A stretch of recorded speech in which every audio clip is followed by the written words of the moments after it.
you've seen a lot of bumps in the political landscape. The last 3 weeks have been crazy, and then this morning we wake up. The economy looks like it's about to go nuts, and what's going on overseas is crazy.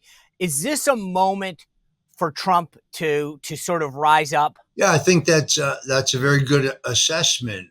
Look, the world is on the verge of chaos thanks to the weakness and feckless of the Biden-Harris administration. We're this close to World War III in two different theaters. The Middle East, where this administration is financing the war on both sides, giving $190 billion in unfrozen assets to Iran so they can finance Hezbollah, Hamas, and the attacks on Israel, giving $1.4 billion a year to Israel. We're clearly on both sides. How that could make sense to anyone as a policy is absurd, but Obama has always wanted a strengthened Iran for some misguided reason. He thinks it would bring stability to the region.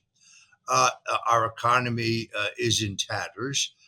And they have just nominated a Democrat candidate who clearly cannot talk because you know this better than anyone.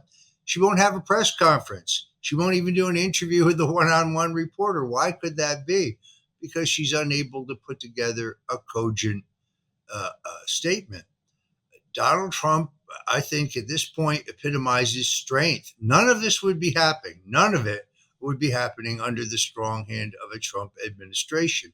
So they can run a psyop, a kind of an astroturf campaign, produce polls that show that she went from the most unpopular vice president in American history to wildly popular.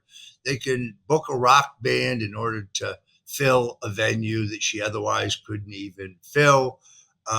They can money launder millions and millions and millions of dollars of small contributions to her campaign through Act Blue, which is a payment processing firm. But that money's not real. Even the most cursory investigation will indicate that millions and millions of those dollars did not come in the many repetitive small contributions from the individuals that they say it did. So it's a fake campaign. You're familiar with the fake news. This is a fake. Can you explain that more? I don't. When you say it, you mean the money's not real, like it's not going to her, or the donors aren't real, or like what? Pull the string on that for a moment. So what happens is, according to the campaign and their FEC records, the campaign gets dozens and dozens and dozens and dozens of small contributions from the same person made by credit card. Now, the Act Blue payment processing company has turned off the function in which your credit card number is checked against your name and the mailing address where they send your bill, which means anyone can give. Now, what happens is when journalists or other researchers go out and find the individual citizens who allegedly made these contributions, they're working class people. In many cases, they're retired people, people who could never afford to make the contributions that they're accredited with. And they say, no, I didn't give to that candidate. I don't know what you're talking about. Val Demings running for the Senate. More than half of her money was laundered money. Raphael Warnock running for the Senate in Georgia in 22, more than half of his money was laundered money. So the money really comes from someplace else, Soros, whoever, some fat cat donor. It is given illegally in the name of others. That's how they funnel really money laundering, millions and millions of dollars. James O'Keefe has done some excellent work on this, but so have Chris Gleason, a number of investigative journalists. So even the $300 million that they tell us that she has raised is not real. But it's real in the sense, I mean, just so people understand what you're saying, she's got the money. What Yes. You're questioning is the means by which she got it. Right. What I'm saying is it's not non-existent money. The money's really there, really goes into her coffers. She really spend it on her campaign, but it's illegal. Those are illegal straw donors. Yeah. Those aren't real donors. It's funny that you bring this scheme up. I actually, during, I think it was the Obama campaign, showed Jonathan Karl from ABC exactly what you're talking. So when a normal person makes a payment on a credit card, as everyone knows, they ask you for the CVN number, that 4 or 3 digit code, depending on the type of card, and your zip code. Well, a merchant has a right or ability to turn it off. So does a campaign as like a merchant. And I think what you're saying is, and we showed this in 12, they turn it off, right? So a merchant doesn't want someone buying something that isn't the person, because then it'll get refunded. But if you actually don't care who that person is, which in the case of politics, maybe you don't, you turn it all off, and then somebody else can be using, debit cards or prepaid cards and just using a random name.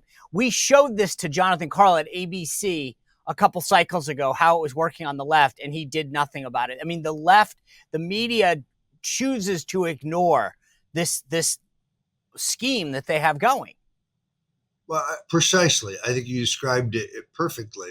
And here's the real problem: the Federal Election Commission, which is where you would normally file a complaint about this, is split with 3 Republican members and 3 Democrat members, and therefore they take action on nothing whatsoever. Can you file a lawsuit? Yes, and that's being prepared. What's being done right now is to collect all of this data. Ultimately, we were going to be able to show several $100 million given illegally in the last cycle, but more importantly, in this cycle. And hopefully, you can get into a court that will hear your case, because it's a willful violation. Giving in the name of another is actually a felony. So, Right. in some cases, you'll find people who gave $5. Then they get contacted and find out after their first $5 contribution, they gave another, $50,000, always in small contributions. I saw 2 cases that were interesting. A woman lived in Nevada. She lived on a combination of Social Security and disability payments. She made less than $30,000 a year. But according to one Democrat campaign, she gave $840,000 in small contributions. Not possible, just not possible. In other cases, the people who were contacted as donors don't aren't involved in politics, aren't interested in politics, haven't given any contributions. So someone just is using their name. Either way, it's highly illegal, and I think it's going to have to be explored. It's an important part of this campaign, actually, because it reflects what I said earlier. Her personal popularity is fake. She can't turn out a crowd. This isn't. She's getting money illegally to create the impression of popularity as well as to give her resources. The other thing I hear, Sean, is that you're developing very quickly a too many cooks problem in her campaign. See, there's the Obama people. They've now been overlaid by the Obama people, mostly led by David Axelrod. So you have many chiefs and not many Indians. You're headed for huge internal disagreements. A friend of mine who served in the Senate with her says everything around Kamala Harris ends in chaos, and her campaign, for this reason, will be chaos. All right, so you've used the word chaos a couple times, and I think it's apropos of right now. Look at overseas. I made this case to somebody this morning, Roger. I said, say what they were not a Trump supporter, okay? And I said, say what you will. You can hate Donald Trump as much as you want. But the reality of the situation is this. Overseas, no one did anything. They were worried about Trump. They were scared of Trump. Who cares why? I don't care. There was something inside of those leaders, whether it was Xi Jinping of China, Kim Jong-un of North Korea, Putin, and Putin didn't annex or invade land for the first time in several administrations on a bipartisan basis. They didn't know what to do with Trump, right? They were worried maybe about retaliation. Who cares? But if I'm Trump right now, don't you message-wise seize on this chaos and say, you don't have to like me, but the world was a safer place when I was president and I didn't have all this nuttiness that's going on.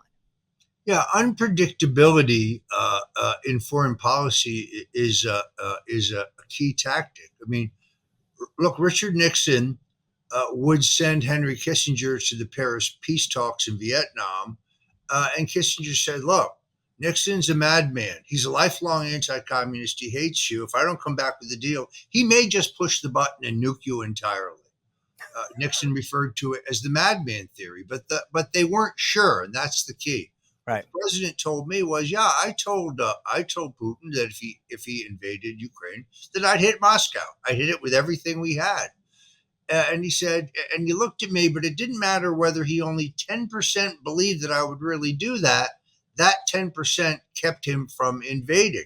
He told me he had the same conversation with Chairman Xi.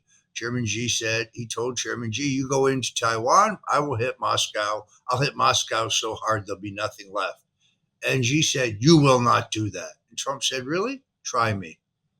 And it's just that unpredictability kept the peace. None of this would have happened. But once they saw our actions in Afghanistan under Biden, once they saw us withdraw the men and women from Afghanistan, not use our drone technology to keep the Taliban pinned down, because President Trump brought tens of thousands of troops back from the Middle East, but without the countries they were leaving collapsing, behind them.